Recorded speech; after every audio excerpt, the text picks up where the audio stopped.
John Libby, owner of Houses and Barns by John Libby.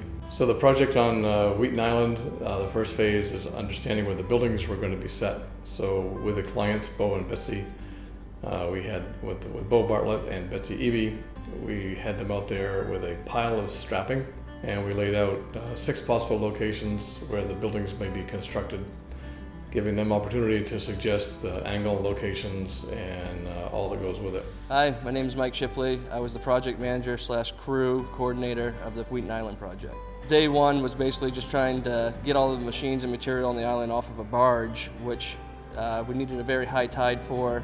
And once we knew we had the high tide, only about 45 minutes or so of getting everything onto the island. From there, straight to site work, getting all the shrubs, rocks, things out of the way so that we could do our footings. From the footings, we went on to framing the decks.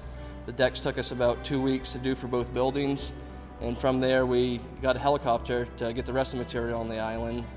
Once that material was on the island, we started the next day raising of the timber frames. And then from there, we had a lot bigger crew out there, about 9 to 10 guys at any one time, sheathing the buildings, putting the windows in, roof, and everything else that went along with it. Peter Truslow, as we all describe him around here as the star of the show, is our lead timber framer. And he fabricated the 2 timber frames in our shop and assembled them. The client wanted them painted white along with everything else in the building painted white. So we painted the frames here and shipped them out complete, ready to go. Timber framing, when people ask why we do it, we explain that it's a unique way to build buildings. The timber frames themselves are sort of an artwork on their own.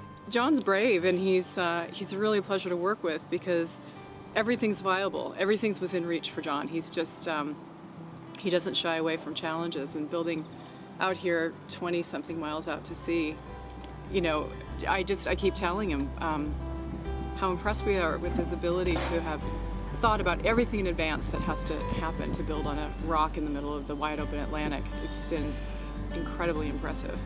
And that's the great thing about John, there's no surprises. So he really, he has the foresight to look at every single variable and get it all worked out, and he lets you know what it's going to be, and so there are no surprises, which is huge.